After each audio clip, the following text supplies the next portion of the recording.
back to the round table. We stopped at, Dr. Mills, you were emphasizing something. If you'll just take and bring us back where we were. Yeah, sometimes in ministry, you know, we think in terms of our own time. And but as we grow in ministry, as we grow in God, God teaches us to think of the kingdom of God beyond our time of service.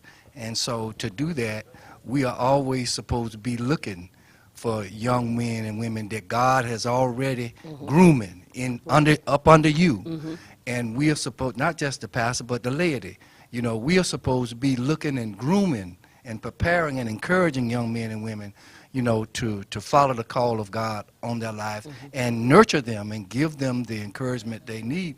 But on the other hand, the younger ministers have to be humble enough, you know, to come under authority, as Bishop Lewis was saying.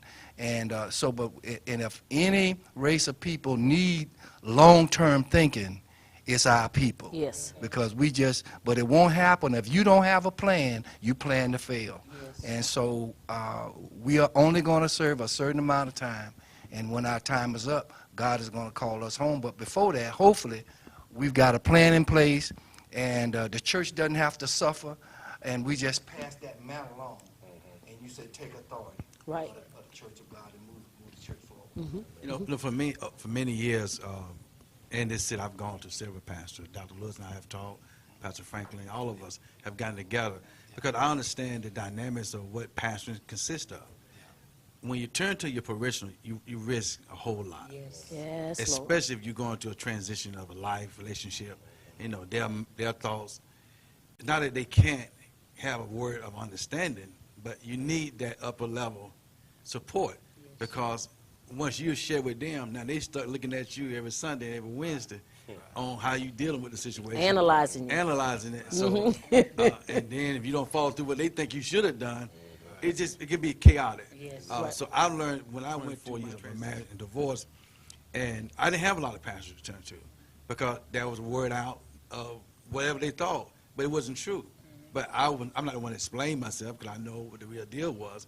But the truth matter is this, that if we don't talk to somebody, things like suicide does happen. When I went through I was doing everything I can to get out of this city. I was trying to relocate the church, and God allowed my back to go out. I had to come back and continue the journey, you know. But it's been people like Pastor Frank and Dr. Allen, we've talked many times, Dr. Mills. You know, those are the type of relationship you have to have in place and be okay.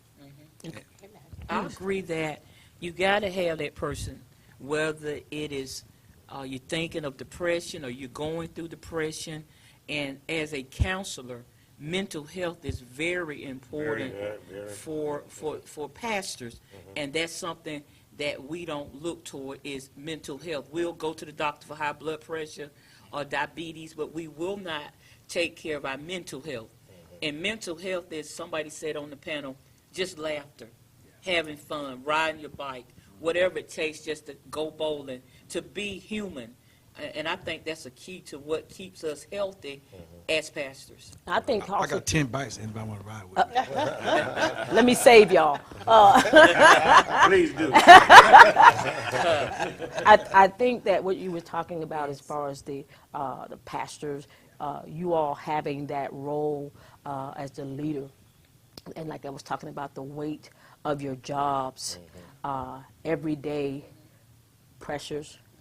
Depression is something that pastors deal with, but because the stigma behind it, they're unable to either turn to others and let them know that I'm feeling it. I'm feeling the pressure. I'm feeling the hurt. And a lot of times, sometimes because we aren't able to deal with the pressure of life, you know, we're not effective in our ministry and pastoring. You know, because you got to know that it's going to come out somewhere. It's going to affect you in some place. I'm like, wherever you seed is in the ground, when it breaks through, it's going to sprout something. And so when you don't have I call safe haven, a place to be able to be nurtured, I believe that this is what we were talking about, the gentleman that committed suicide, and we knew the pastors, a couple of pastors in this city that had committed suicide, that if they just had a place of safety, a place that they felt like, I'm going to be okay when I get to you. Do you all feel like you got a place that you can go to? And I know you were talking, Dr. Lewis, that you have a pastor for your pastors, which is like a covering. Yes. But like children, you don't want to tell your daddy, some things you want to talk to your siblings about. Yes. You don't necessarily want to talk to your parents about, because siblings will understand you at the level of a sibling. And so I kind of look at it like that when you're talking on this level. Although you could tell your pastor about the spiritual aspects and the heart matters and stuff like that, and of course he'll give you a word and he'll give you the encouragement, but you still got to go back. And some coverings are not even nearby. They're far and they're distant. I think my topic today is, the binding of the heart of pastors, because no one knows it like you all know it.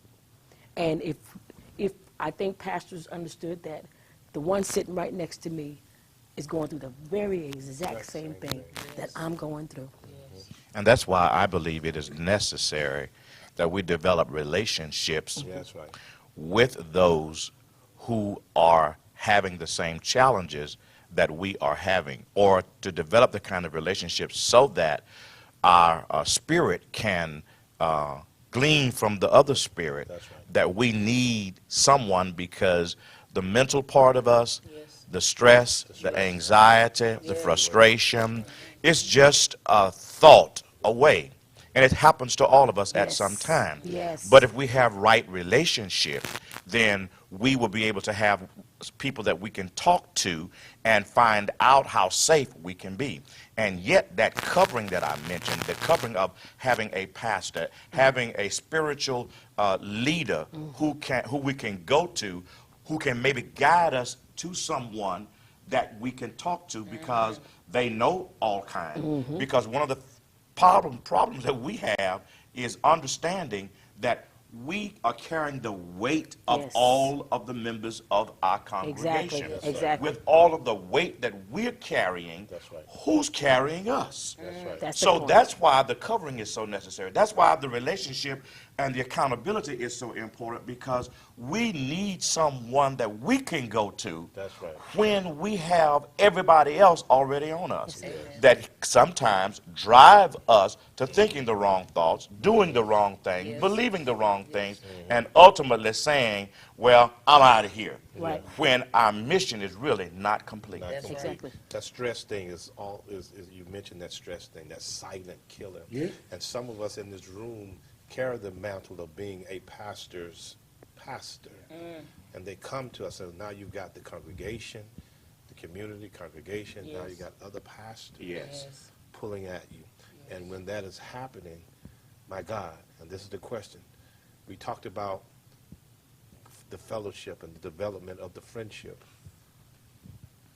When do we drop that thing, the boundaries, so that we can allow Bishop Lewis to come into Crockett's life? You see what I'm getting at? I do, Pastor, and something that comes to my mind is, and when John the Baptist was in prison, it wasn't long after he got his questions answered that he was beheaded.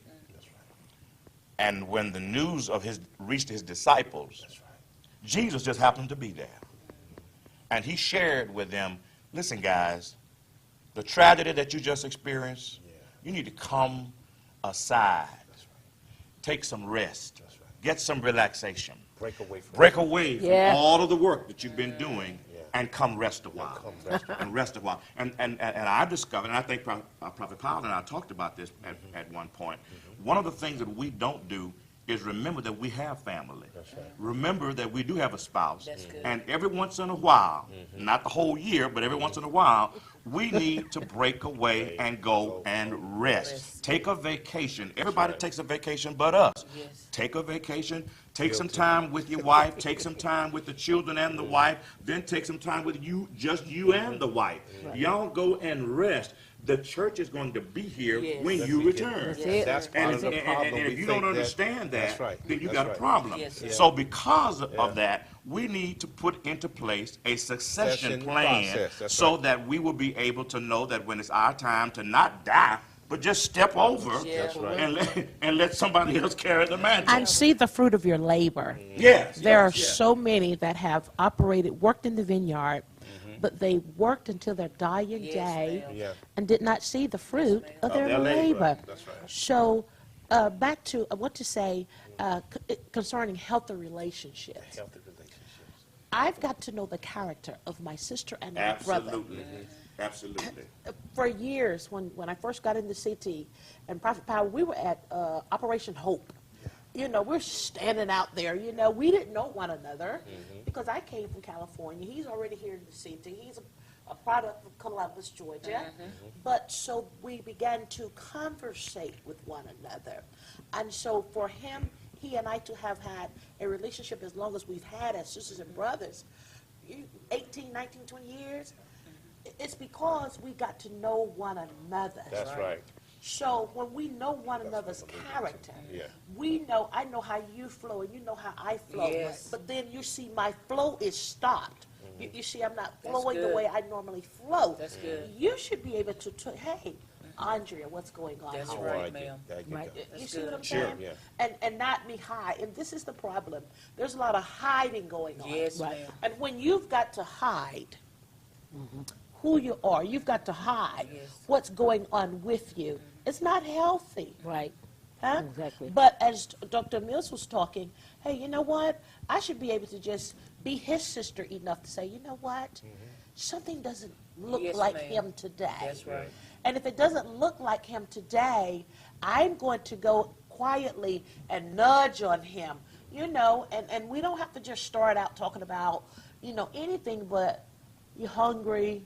You know, Right. let's come to a common ground to where we can have healthy relationships and then we can speak openly with one another without tearing one another down That's or right. without having distrust and dishonesty. And I feel like if I share something, if I tell you something, Right. it's done. It's done. Right. That's right. Or Right. if I go to Reverend Crocker and say, you know what? I call him Rocker. Rocker, Yeah. there's such a thing. Because we're sisters and brothers. That's right. So we have that You don't relationship call me Dr. to where he'll Nothing, say, she said Andre, Rocker. go on somewhere. You know? I said, no, Yeah. Rocker, listen to this though. Yeah. You know, because now I've got his attention Yeah. and he knows, okay, she needs to speak to me. Yeah. You Right. see what I'm saying? So I can say what I need to say. He'll be like, girl, that ain't nothing. Right. Well, okay, then. Right. But at least he heard me. Right. Heard your voice. I don't have to hide. Right. And that's where the enemy is tricking. That's Yes, right. ma'am. He's trying to, Our sisters and brothers and those that are in leadership position Right. is because we're going to this hiding place and we're hiding what we're dealing with. The issues. Let's deal with the issues. Talk about the issues. And Yeah. the other thing Pray is, for one another. you have to be able to, the only way you're going to get to know a person, you got to spend time. With them. Amen. And the one thing I know about pastors, your schedules are way too booked. Yeah. You don't make time, Yeah. and you have to make time. We had tried to bring together some We pastors did. for fellowship, not a group, not an organization. Right. Just want to get to know you. Yes. Just want to get to know you. Yes, ma'am. We labor in the same vineyard. We're doing the same push and pull. Yeah. Just want to get to know you. And it is the most difficult thing to do. We cannot get out of what, 12? Yes. Yeah. We could not get but maybe 3 to commit to just R&R. Being Yeah. able to spend some quality time, That's right. get to know each other. It doesn't start off like trying to get all in your business like that. Right. But if you get to know me, people that know each other don't harm each other. That's right. Yeah. And Yes, sir. see, I just agree with everything. We have to learn how to trust God with our ministry. Absolutely. First of all, it's not our ministry. Not ours. It's God's ministry. That's right. But we can get so caught up into the I, and I say to folk all the time, it's hell trying to be God. Yeah. But That's a good one. But going back to what Dr. Franklin and Dr. Lewis were saying, I know when I need to get out of Columbus, Georgia. Yeah. I know. Nobody has to tell me. I know. And sometimes if you got a good relationship with some of your lady, they know when you need to get out too. Right.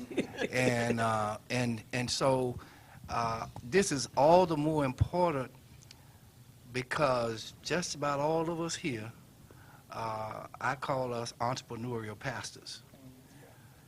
Everybody can't do what you guys did to start a ministry with zero. No way. You got to have a certain skill set. You got to have a certain level of faith to walk out there and start something with zero. Well, it's a calling. Yeah, Yeah, and so it's all the more important when you are a pastor that started out with nothing. It's all the more important for you to know when you need to get out. That's right. And trust it. Release. Like Dr. Lewis, when you get back, it's gonna be there. Yeah. Trust the work. The labor, the fruit of your labor. Trust the people. If Bishop Blue said, if you don't trust folk, they're not gonna trust you. And so, we just have to know how to do that, and it's everything is just a shot to the 10th degree when you a shepherd and God has called you to build a ministry from zero. It's a whole nother kind of fight. Whole nother animal. Whole nother kind of fight. You got to recognize that. So all of these things we're talking about, like ministers in a connectional church and stuff like that, they move around. They kind of got a system that they can kind of look to. But when you step out with nothing, Yes. use it. You and the Lord, you it. And that's a whole, your pressure level is up here. Yes. And so it's all the more important to know how balance. And that's why How to even trust more God important with that we all spend time together. Me and Dr. Lewis both doing what we need to do every year. So often, we had to do a stress test. When I got there, he had a little big butt head shades on, and I said to myself, "Who that cat is back there?" Dr. Lewis, And we sat by He each just dated other. both of them. And Set that up. we laughed, we talked, Yeah. and we had heart talk because so often when you go to these conferences, it's not real. No. No. There's no real dialogue there. No. But imagine we get together. Say, let's go to Atlanta for a few days. Just Yeah. get in a nice hotel, hang out, go eat dinner, spend time together. If members can do that, the why place. can't we do that? Yes, you got the place, she said. Yeah. I think it's important that, and like I said, I understand that you have other relationships outside of pastors, but I believe that pastors you all have a common thread that a lot of us will never understand. We can try to follow it, we can try to keep our eye on it, but there's a common thread that all of you all have that binds you all together. You all have the same DNA in this thing because of the pastor role. And I think that your role brings a certain amount of pressures, weights, heaviness. We can't even get into the part of talking about when members shift. When you poured into Right. people and giving them your everything. And they You walk. giving them everything but your soul. Yes. And they walk away as if you've given them nothing. Yes. The hurt, see, the rest of us sit on the pew and we okay with that. That was just such and such and such. But to you, you consider a child that you have breathed life into, and given them, you've nurtured this baby. You've been up with them all night, and you rocked them, and you done, you see what I'm saying? I'm talking because Say that. I've watched this, that you all have poured, given, not only of your what you give them verbally or spiritually, of your substance. Yes. Some of you go in your pockets Yes, ma'am. and give. If you really pastoring, Yes, ma'am. you coming out your pocket. Yes, ma'am. You have not not giving financially, or some of y'all giving cars, you don't put folk in your house, you don't let them lay on your beds, yeah, but this is the thing that I see that a lot of us won't ever understand. That type of hurt, that type of pain, and although you do carry on, although you do get on with pastoring, but that hurt, that deep wound in there is what I think that you all could share and should be able to come and say, you know what, this person was with me 18 years. And this is hurtful to me. This is a burden. Dr. Lewis, he know I'm finna go. Tell them what you told me about that, about the bees. About the what? He'll explain to you. Well, one of the things that I've discovered in ministry over these years is that we have to assume responsibility for our actions as pastors. Many times we get into relationships that God did not guide us. Amen. That's right. So we have to assume the responsibility for how that relationship turns out or develops. Only iron sharpens iron. Come on now. So then that's why we need to develop relationships with other pastors so that we will be able to be sharpened by someone who is as sharp as we are. Because, as I told Pastor Powell, used to bees don't make any honey. It doesn't matter how much you want honey, you can't get it from a used to be. The used to be is gone.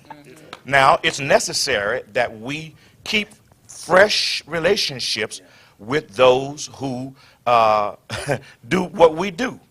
In order to do that, we got to understand that the responsibility that belongs to us is that we got to get away from trying to keep up with Reverend Pharaoh.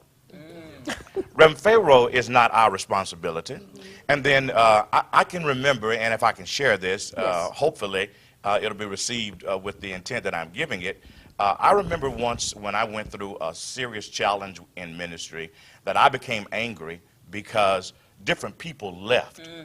And when those people left, many of them left and carried all of them carried their finances with them, and they were helping to support the church. Yes, sir. Well, you can't deny from a physical perspective that's important. Right.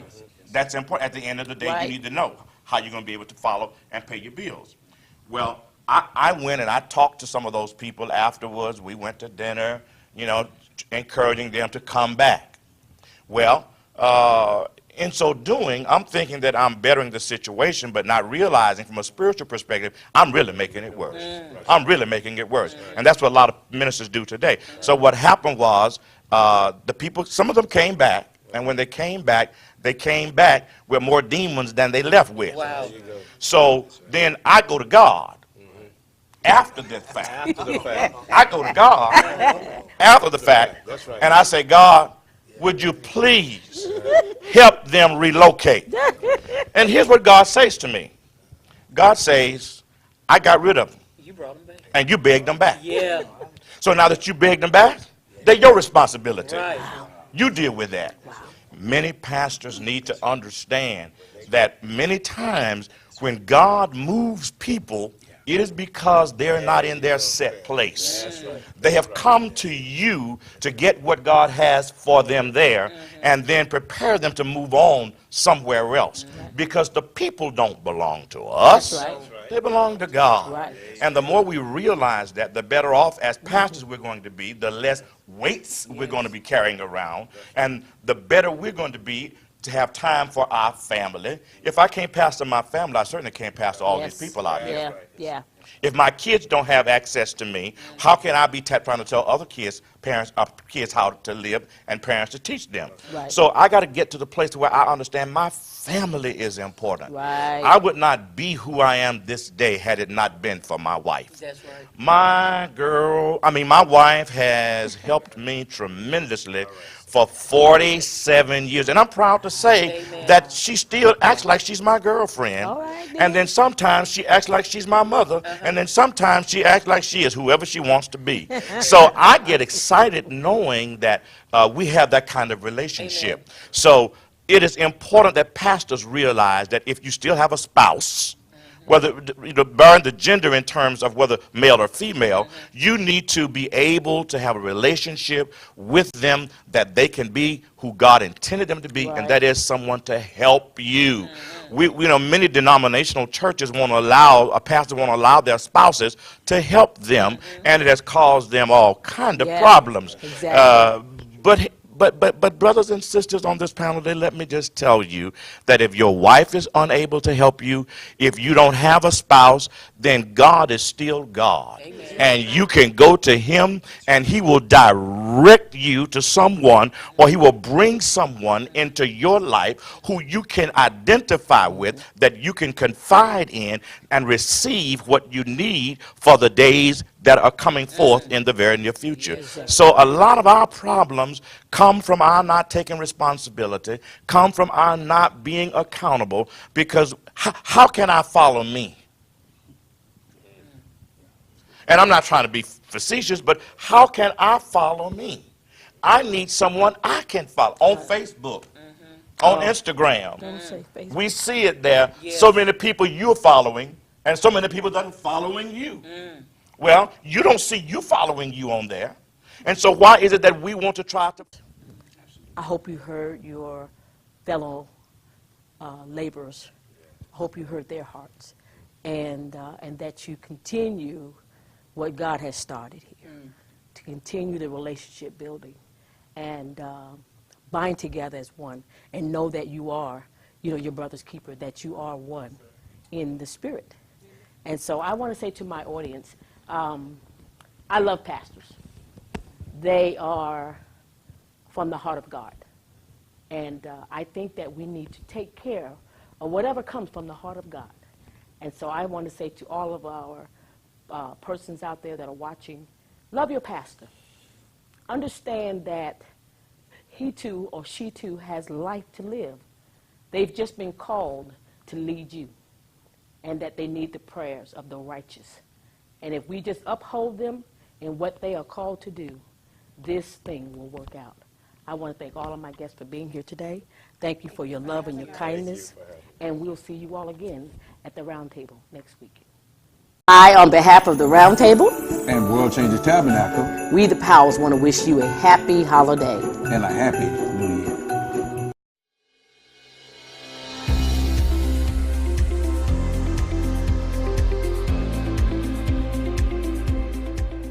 Recognizing that our spiritual journeys are all different, we strive to be respectful and inclusive concerning each individual's relationship with God. We believe that Christianity is a lifestyle, and we're committed to teaching, learning, and living the Word of God. It's more than a song, more than a shout, more than a dance. Whether you're a committed follower of Christ or just curious about God, you are invited to visit with us. Give us a call or check out our website for more information or to see our sermon times.